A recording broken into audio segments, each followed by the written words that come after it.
Yes, guys. What's going on, people? Hope everybody is blessed all the time and every time. You know how you do. Jeez. Yeah. Damn. With myself, Joe. And myself, Jago, always here every week on your screens, updating you with the latest music entertainment news. Wow. Jeez. That was a mouthful. Or was it? Yeah. So, what are you saying? What am I saying? Obviously, I've got to come with a word of the week. This one's quite one that means a lot to me. Oh yeah? I don't know why, but this word is sloth. That's right. It means a lot to you. I don't know. There's something about sloths that is just, I find quite These are entertaining. mad kids, you know. But honestly, yeah, just they're quite edgy characters, don't you think? Like the way they move about, they're kind of. I've got to be totally honest with you. Yeah. I've never ever met a sloth in my life, so I don't really know about their character. Really? Yeah. I'm gonna. Don't worry, guys. I'll show him the ways about the sloths. But basically, you know what a sloth looks like, right, Jago? Yeah, of course, man. A bit like me in the morning. Bit what? Just. Yeah, basically, yeah. That's me in the morning. Right, that's Jago in the morning. There you go, guys. But anyway, imagine, because they're quite edgy. I was gonna try and put a little scenario on this. Okay, like that. It's like that, right? So, picture this: you've got your sloth. You're down a dark alley. Don't know why Jago's down a dark alley, but this sloth looks like he's about to attack you. Nah. What would the sloth have in his hand? What would he be wearing? You know what I mean? Would he be wearing? I reckon he's got to be wearing Timberlands, like just. I don't know, but if there's a sloth down the same alley as me and he's got a weapon in his hand, the weapon can range from Nunchucks that he found on a tree on the way over. Maybe some nunchucks. Might have been a wrapper from a burger that he found on the floor on the way over. A bit of polystyrene. This guy could come out with the latest AK in it. Whoa. Whatever weapon he's got, I'm making a run for it, mate. He's making a run. Yeah, to be fair, sloths are not going to exactly catch you. Nah. And he's not the quickest of runners, honestly. The only thing that really runs is his nose. And that does it a lot. Whoa. Beside of these nostrils. Damn. Okay, anyway, let's start with the show anyway, guys. Yes, I feel like guys. so the first platform we're going to talk about is SBTV. The first tune is Belly and Ekeno. Which tune is called Petrol Gang. Ooh! I love this video. Yeah, this was produced by none other than Skepta himself. Okay. Didn't you hear that beat? That was just had Skepta written all over it. Yeah. Real talk. To be honest, even like with the actual hook on it, it just had like that kind of feel to it. Obviously, they killed it. Yeah, love the concept throughout. Anyway, obviously had the Petrol Gang. These guys were all dressed up like mechanics, all in red. All the settings in the garage. Loved all it. the girls and Loved that. the concept. Yeah, man, I love the way they did this. So yeah, big up Ekeno. Did the thing all the time. Yeah, big up Belly, and obviously big up the man himself. Yeah. Jeez, that guy Skepta. Skepta is a madman, and like I said, man, like you said, this video was like based on the mechanic concept. Loved it. Yeah, loved it, man. 100%. Right, moving on to the next tune, which was also on SBTV. We got SBTV every time. Each and every time. This tune was a tune by a guy called JoJoey. Yeah. Whoa. This was called "Say a Prayer for Me." I like this guy's name. The beginning of his name as well. Yeah, sick. I love this tune. It was very simple, basic concept tune. He was like on the grounds with a cathedral or something behind him, like a big something church, not church, but something big in it. Yeah, well, I thought it was St. Paul Cathedral, whatever it is. I thought it was that. I thought it was, but hey ho, correct us if we're wrong. Yes, please. Definitely get some comments in there. And don't worry, also guys, from last time, I've got my shoes on this time. Yeah, thank God. No one stole them. So this tune was all about him and his basically relationship with God, which is for me all good and gold, because I'm that type of guy that has a man of faith, you know. Stay blessed, people. And he was just basically letting us know about how it was before in his second verse, how the devil had caught him up, and how he's in the light, and how he just wants to, he prays for people, and he's just wondering who prays for him, man. There we go. Guys, say a little prayer for him, man. Definitely, JoJoey. JoJoey. Yeah, big up that man. All the time, every time. With that stuff. Yeah, was anything that you liked about that video? Yeah, that was quite conscious. He was just like talking about like his view of things and stuff, and it's like you get a little bit of an insight of this guy called JoJoey. Yeah, man. So yeah, like obviously love to see what he's coming up with next. Mate. Yeah, big up JoJoey. Yeah, big up SBTV. Next one, next platform was Link Up TV. First thing we're going to talk about on that one there, right, is Pak-Man and Young Smokes with Active. Oh, mate. Damn. Not active. They're active. That's what I was about to say. Like, damn. Yeah, but obviously Pak-Man back doing his thing as usual, swagged out, bringing in flames. Jeez, man. Obviously there was mad like money in this video. Obviously with the whips. 100. Obviously just mad team visuals. Like I love the production in it, man. It was like clean as usual. And Pak-Man, jeez, my guy. My G. Pak-Man eating all them little dots. Like he's just been smacking it. No, been doing you know what I mean? Doing the thing. All the time. Big up that guy. Definitely. Every time. And guys, remember, when we're saying big up Pak-Man, we're not talking about no game out here. No. We're not talking about running around eating little cookies and running from ghosts. No. We're talking about a dude who's got bars upon bars with fire. Jeez. So moving on next to the next tune, which was on Link Up TV also. Whoa. Was by artists back to our screens again. For a while actually, he hasn't been back to our screens.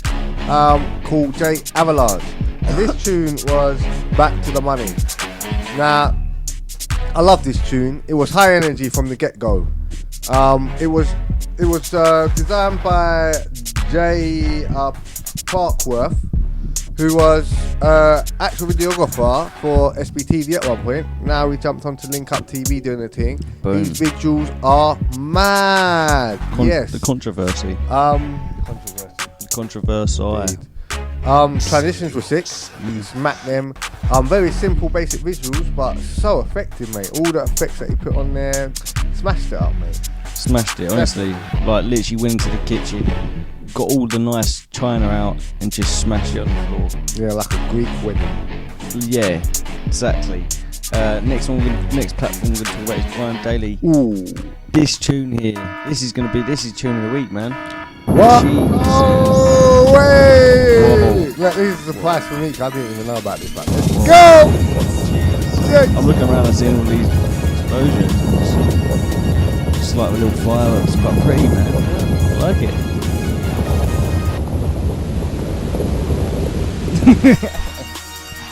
Right. This tune is called I'm On. This is by Tion featuring Kojo Funds. Ooh, whoa! Boy. What a duet these guys. Oh, mate. Mate, what a great partnership. They both are vibesy So artists. vibesy. They're just like killing it on their own, let alone these guys colliding. These are honestly, they're so wavy. They got so much energy. Love the location in it as well. That was a board. Got them loving life. Love the colour scheme through it all. Oh, jeez. These guys, they're serious, anyway. Yeah, man. Honestly, this is mad man. vibesy, man. This tune would get you off your feet, and I'm not talking about no centimeters or inches or millimeters. Oh, that's right. or meters. Oh, no yards. I haven't got anything else. Alright, cool. Okay, so you won that one.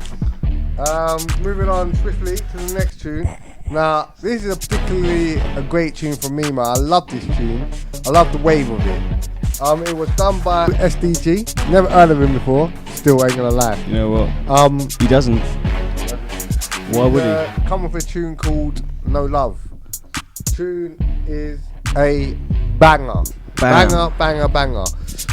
It's so vibes, man. So the visual is of like a big street party back in the Caribbean or South America. I should have checked it out, guys. Sorry, mate. Massive, bare chicks there, guys having fun, drinking, pool parties, everything going on. This love his flow. I love the bars. Love his aura. I love how he put himself across, his delivery. He smashed it, man. This brought me back to old school, innit? Especially the hook. Yeah, no, I love that. The little hook, like, she's so fine or something, like, all this stuff, like, yeah, man, it had a real, like, good vibes on the show where it gets a little bit heated. Ooh. Like someone's purchased a portable heater and turned it on right next to you and put it on full blast. Full blast, man. You know what I mean? I can't be dealing with that most time. Sometimes like it's so hot that you can't even move it, so you just better buy one with wheels. I think I will. Right, so what were we saying? Okay, so this is where it gets heated, like I was trying to say. Anyway, this bit's when we start talking about, like last week, we spoke about Did You Notice? Oh yeah. With P Money. This is carrying on the battling between the two. Now we're going to be talking about what's been going on, and it's all coming out at the same time, Jago. It's exciting for the scene. Loving what's going on at the moment. So first tune with the beef we're going to talk about was Dot Rotten with Steak Bake. This was straight up sirens with police, with guns in their holsters, with rocket launchers in their pockets. It was just popping off. Like, this was a simple visual. This didn't need to be like some mad visual. He just come into the studio all camoed up, spraying in bars. Like he was ready and set to go in that army gear. Do you know what I mean? He was ready to rock and roll. Either way, yeah. This guy Dot Rotten, just in front of the mixer, spraying these bars, letting these guys know, about like more facts about P Money. Basically saying, getting confirmed information that he did Wayne and his missus, getting a tweet from one of his exes, which is a bit crazy. That's mad. That's mad. It's a bit mad. Yeah. Also, he goes on to speaking about like obviously what happened with Little D, and he's saying he didn't hand him money or whatever when he was in jail, leaving him. How you gonna leave your boy in there? Do you know what I mean? Like, yeah. Then he went to talk about Sanjay holding him up and him crying and stuff. You know, next thing he's talking about this guy called Ainsley, like, holding him up with a gun in Lewisham. Man, literally, Dot is killing this lyrically anyway, man. Beats obviously also produced by none other than Zeph Ellis, which is just the guy himself, Dot Rotten. Jeez, man, he's killing it. I don't know. I mean, a lot of things that you said. I mean, things like P Money crying. You know that's gas. Yeah. Obviously, things like girls have his exes tweeted and confirmed it. Again, that's just you get hype around it. You can do things like that. I'm not surprised he did that, and I'm not surprised other girls haven't done that. But P Money obviously come back, and he basically made a track, not even looking at what he said in that track, but basically a track that this hit him hard. And this track was called BRUCK Beyond Broke. Now, in this whole track, it was a sick visual in a car park. Very clean, very crisp. You know, got a couple of the people there and that. And he's just basically explaining, or not even explaining, he's just trying to expose him, innit? Like saying that this guy, he's so Bruck, and bringing up people like Izzy Gibbs and how Izzy Gibbs helped him out and like helped him keep in the younger house. Shouldn't have helped, but an older guy's hunger.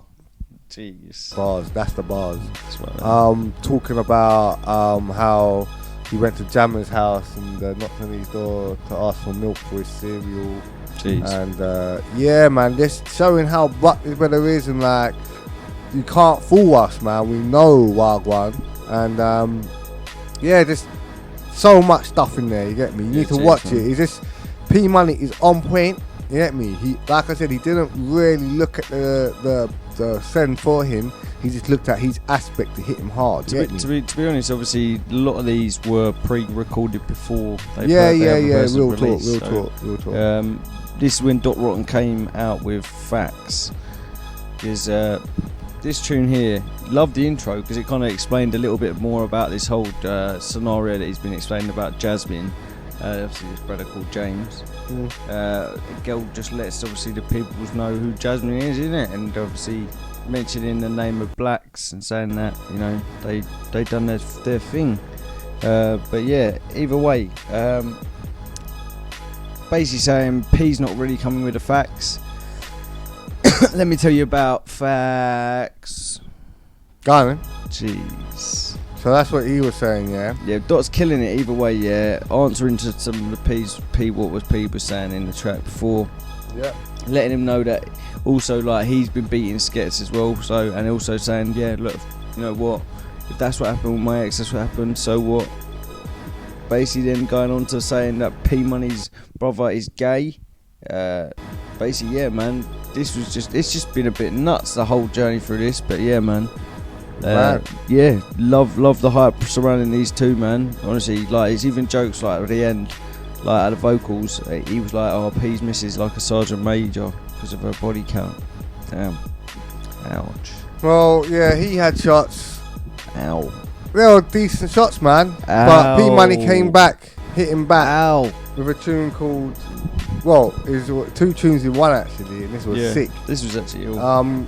Called I Got Bars, A Man Like PERI. And basically within the 2 songs, it explained Doc Rotten's situation of him being a coward, innit? And in the first one, he's talking about how he got pardoned in Greenwich. Doc Rotten got pardoned in Greenwich, and how he ducked off and left his bedroom in that kid bookie. How whenever it gets heated and that, he's always looking to turn and duck in it, not even looking to help him his peace. He also brought up how what he was saying about how he didn't help his boy in pen. That's lies. Cause Little D sent a tweet saying, "Look, man, I can't lie. He did help me when I was in pen and send me money." And like this brought down some of his things. And then the second one went straight into like a situation that Dot was involved with, where he just got shook. Got rushed in, basically. Rushed in Nando's and that. Yeah. And he jumped over the table and ran and hid in something. And one of his boys got hit, him, and some madness saying. Yeah, there was some bars like saying he had to jump over garlic bread, which was quite jokes. Yeah. I quite like garlic bread. And lastly, he brought up, which Doc Rotten brought up previously, about a guy called James who then turned himself into a girl called Jasmine, who all the guys, well, she said all the blacks used to beat him or her. He responded and said, "Who is this Jasmine? Who are you talking about, brother? Because it seems like you know about this person. And I ain't got a clue you're talking about." So I just chucked it in his face, man, and showing the brother, like, look, man, what you're talking is you're on your back foot, mate. You don't know what you're talking about now. But the thing is that now there's a lot more controversy. Dr. Rotten's only just gone on a break to Jamaica, showing maybe just trying to prove a point to P Money that he ain't BRUCK. So how can he be going to Jamaica if he is BRUCK? Yeah, cool. That could be true. I mean, he could have borrowed more money, lent some money, loaned some money. Yeah, I mean, he could have done anything, blood, to get to Jamaica. Yeah. Either way, we will be keeping you guys updated on what happens in the future. Anyway, what carries on with this battle that is commencing. It's mad. It's going off in the scene right now. And last of all, what we're going to talk about, last not least, even if you don't believe. Whoa. So, big fight happened this weekend. UFC 214. There was quite a few big names on the card actually, but the name that we're going to talk about tonight is Jon Jones and Daniel Cormier, all DC 2. Second fight last week, kind of put you up to speed to what the situation was, and emotions are high. Yeah, before the fight. Yeah, it was mad. Like, they obviously still trash talking. Obviously, there's a lot on the line between these two. Like, not just obviously just the title. Just that, like, they both got something to prove. Obviously, they're both like coming at their both angles, and it's good for both of them. So yeah, it was mad fight. 3 rounds. Mad one. Did you think it would go longer, or what was your take before the fight? Before the fight, I've watched the first fight between them. Yeah. I've watched both of them fight individually against other fighters, so I roughly know their style and how they deal with it. But this fight, I could not even tell, because it was just 2 people who were just so incredible and had such big stories. Like Daniel Cormier, unbeaten. This guy had everything, out of being beaten Jon Jones. And Jon Jones was incredible champion before that. Yeah, he was. And before he was stripped of his belt and that. And, you know, he obviously come out of the ring and you would think that them type of things there would make a man a bit slow or lose sight, innit? But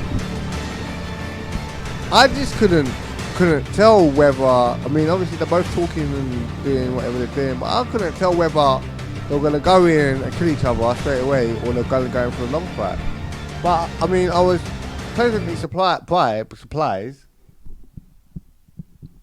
with how Daniel Cormier, or DC Search, took the first couple of rounds. You know? I thought that he had John Jones on his back foot. Yeah, you know, he did. He tried to keep him like as close as possible because obviously he had to work the inside, just because obviously the size difference between the two. So he obviously had a lot of his work cut out, and obviously DC couldn't keep it up, like, well, obviously without knowing what was about to come in the third round. Yeah, and John Jones even said that he had planned it, that first couple of rounds he wasn't going to let off no kicks. Yeah, well letting off them. And then third round, Dave clocked that Daniel dipped his head to the left, so he was going to let off a kick then. In the third round, where he just got comfortable dipping his head all the time, and it worked. Yeah, you know what? I reckon that's what Conor McGregor's going to do against Mayweather. What, kick him in the head? Just literally keep banging him in the face, and then in the last round, he's just going to kick him in the face. Just whack his head off his shoulders. Yeah, straight. That's mad. So yeah, then so John Jones won that in the third round. Very emotional afterwards. But guys, the video's there, the link's there, so go and check it out. There's so much to it. It's such epic event. Yeah. You get me? And then obviously we've got this Big up both fighters, obviously. All the time. Yeah, both obviously done that. Every time. Every time. Yeah. Every day. That's all we have time for this week. Is that the time?